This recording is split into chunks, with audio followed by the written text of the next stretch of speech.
দুদিন আগে আমরা যখন আমাদের 5 দফা দাবির যে ন্যায় বিচারের আন্দোলন, অভয়ার যে ন্যায় বিচারের আন্দোলন, তার 5 দফা যে সুস্পষ্ট দাবি আমরা গত 40 দিন ধরে রাখতে রাখতে গেছি, রাস্তায় নেমেছি এবং অবস্থায় বসে আছি।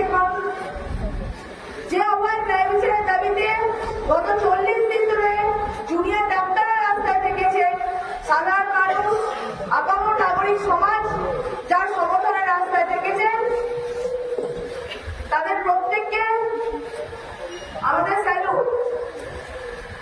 আজকে আগের দিন মাননীয় মুখ্যমন্ত্রীর সঙ্গে আমরা আমাদের 5 দফা যে দাবি সেটা নিয়ে সুস্পষ্ট আলোচনায় বসেছিলাম।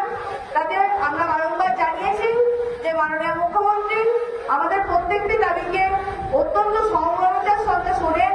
আমাদের প্রত্যেকটি দাবির যে ন্যায্যতা, যে যথার্থতা, তা আমরা খুব সুস্পষ্টভাবে বলি এবং তারপরে আমরা দেখতে পাই ডিএমই, ডিএনএস, ডিসি নট এবং সর্বোপরি কলকাতা পুলিশের সিপি অর্থাৎ বিনীত গোয়েলের অপসারণ আমরা ছিনিয়ে আনতে পেরেছিলাম। এটি আমাদের আন্দোলনের একটি আংশিক জয়। কিন্তু আজকে আমরা যখন চিফ সেক্রেটারি, হোম সেক্রেটারি এনাদের সঙ্গে আলোচনায় বসি, কিছু আলোচনা আমরা আগের দিন করে আসতে পেরেছিলাম, কিছু আলোচনা আমরা করে আসতে পারিনি। বিশেষত সুরক্ষা এবং নিরাপত্তার প্রশ্নে আমরা প্রথম থেকে যে দাবিগুলি খুব স্পষ্টভাবে জানিয়ে এসেছিলাম। আমরা বারংবার বলেছি অভয়ার ন্যায় বিচার, এই অভয়ার ন্যায় বিচারের লড়াই শুধুমাত্র কিছু প্রশাসনিক কর্তা ব্যক্তিদের অপসারণ নয়, তার জন্য দরকার স্বাস্থ্য ব্যবস্থার, স্বাস্থ্য পরিষেবার, স্বাস্থ্য পরিকাঠামোর আপামর সংস্কারে। আমরা জানিয়েছিলাম আমরা আজকেও কর্মবিরতিতে থাকতে বাধ্য হচ্ছি, কারণ আমরা কর্মক্ষেত্রে ফিরে যেতে নিরাপদ বোধ করছি না। কেন আমরা নিরাপদ বোধ করছি না? কারণ আমরা দেখেছি প্রত্যেকটি সরকারি স্বাস্থ্য পরিষেবার কি বেহাল দশা, কি বেহাল চিত্র বছরের পর বছর আমাদের চোখের সামনে ফুটে উঠেছে।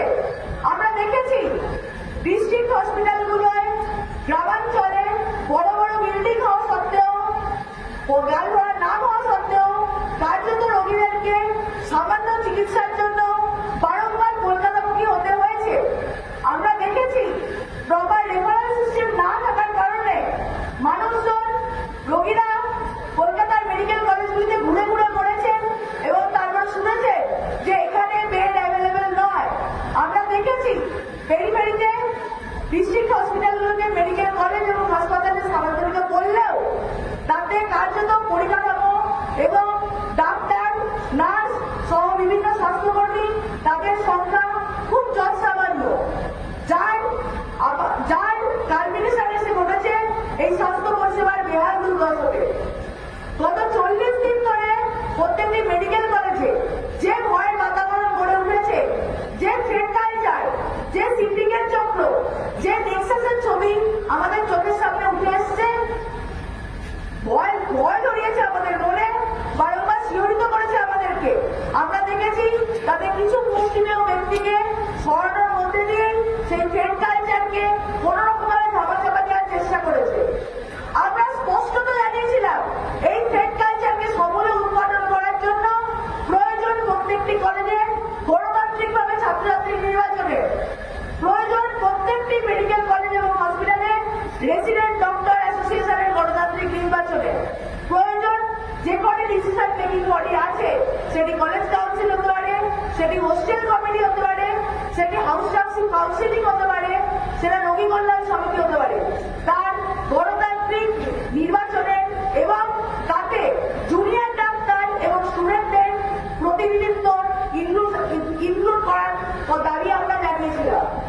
আজকে এরকম নানা দাবি নিয়ে আমরা কথা বলতে গেছিলাম নবান্নের সভাঘরে। সেখানে প্রাথমিকভাবে যে আলোচনা হচ্ছিল তাতে আমাদের অত্যন্ত সদর্থক এবং প্রশাসনের তরফ থেকে সদিচ্ছার আশ্বাস আমরা পেয়েছিলাম। আমরা দেখেছিলাম আমরা স্বাস্থ্য পরিষেবার প্রশ্নে, থ্রেট কালচারের প্রশ্নে, কলেজে কলেজে গণতান্ত্রিক নির্বাচনের প্রশ্নে যে দাবিগুলি রাখছিলাম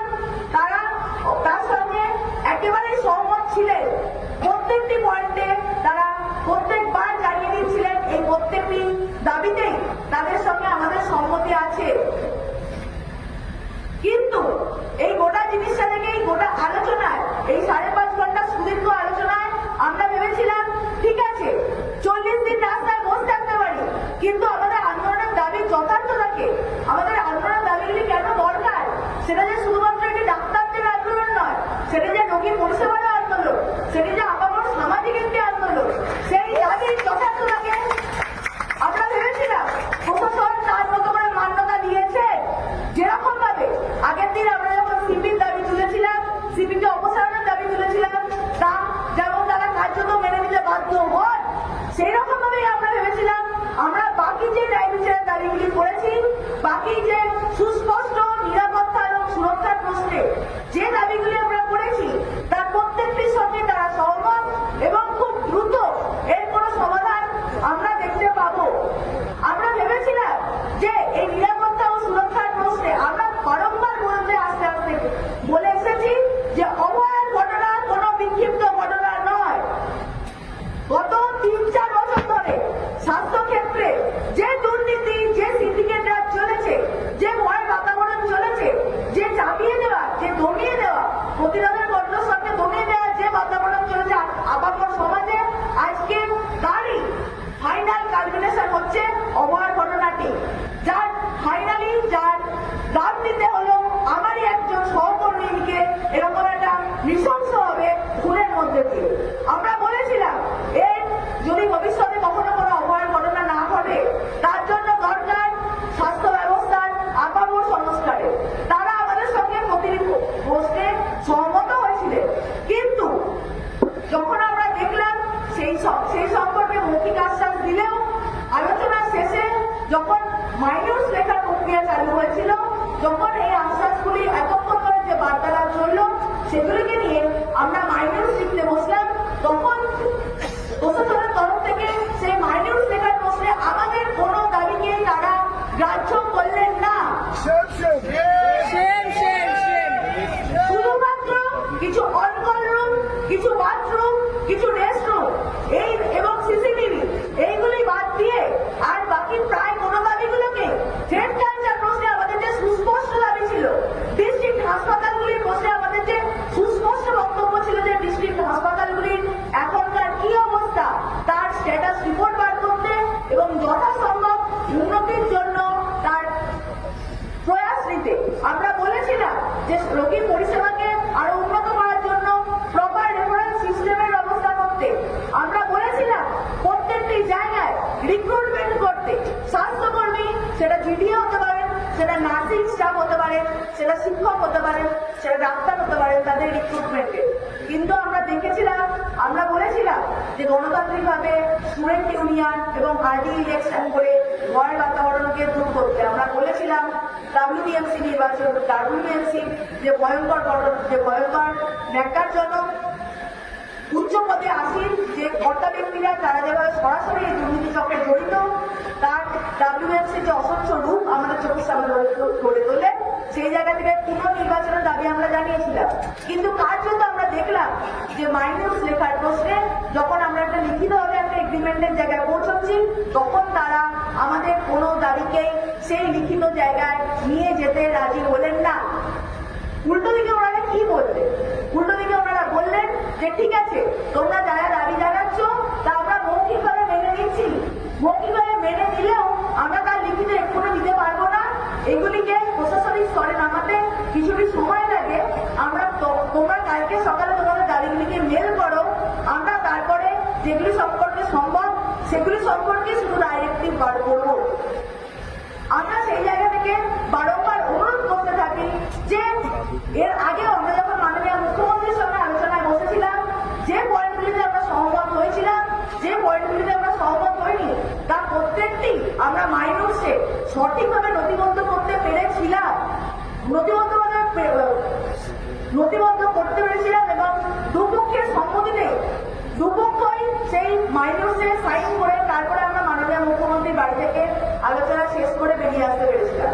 কিন্তু আজকে আমরা দেখতে পেলাম যে এত দীর্ঘ আলোচনার পরে, এত সুদীর্ঘ আলোচনার পরেও কোন রকম মাইনরসের পয়েন্টে তারা আমাদের শত অনুরোধ বিনোদ কিছুই শুনতে রাজি হলেন না।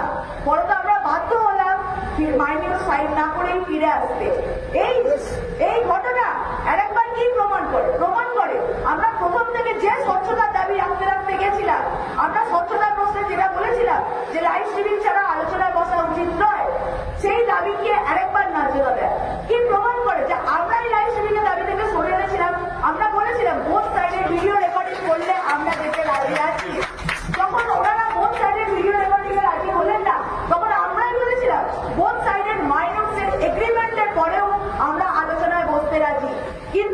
আমরা আজকে সত্যিই হতাশ যে দুপক্ষ মাইনসের এগ্রিমেন্টে পৌঁছতে পারলেন না। আমরা এটাকে একরকম ভাবে আগের দিন মাননীয় মুখ্যমন্ত্রীর সঙ্গে আলোচনায় বসে আমরা যে সতর্ক ভূমিকা রেখেছিলাম, যে সদিচ্ছার আশ্বাস পেয়েছিলাম, আমরা সত্যি ভেবেছিলাম 40 দিনের আন্দোলনে আমরা একরকম ভাবে আমাদের অনুরোধগুলো, আমাদের দাবিগুলি প্রশাসনের কাছে পৌঁছে দিতে পেরেছিলাম। আজকে সত্যি একটি মাইনসের প্রশ্নে যেভাবে আমাদেরকে হতাশ হয়ে ফিরে আসতে হলো, তাতে আমরা এই সদিচ্ছার প্রতি আমাদের অনাস্থা জেগেছে। কিন্তু এরপরেও যেভাবে চিফ সেক্রেটারি স্যার আমাদেরকে বলেছেন যে কালকে সকালের মধ্যে ডিরেক্টিভ সংক্রান্ত আমাদের দাবি সংক্রান্ত যে ডিরেক্টিভগুলি তার মেল ওনার কাছে পাঠাতে, আমরা এখনো সেই মেল পাঠাবো। আমরা অপেক্ষা করব প্রশাসনের তরফ থেকে কোনো একটি সতর্ক ভূমিকা নেওয়ার। আমরা এতদিন যখন রাস্তায় আছি, আমরা আরো অপেক্ষা করব যতদিন না প্রশাসনের তরফ থেকে এরকম কোনো সতর্ক ভূমিকা, এরকম কোনো সদিচ্ছা দেখা যাচ্ছে, ততদিন আমরা যেরকম ভাবে আন্দোলন চালিয়ে নিয়ে যাচ্ছি সেই রকম ভাবে আন্দোলনকে চালিয়ে নিয়ে যেতে বাধ্য রইব। এই মুহূর্তের জন্য আমাদের অবস্থান এবং কর্মবিরতি আমরা চালিয়ে নিয়ে যেতে বাধ্য হচ্ছি।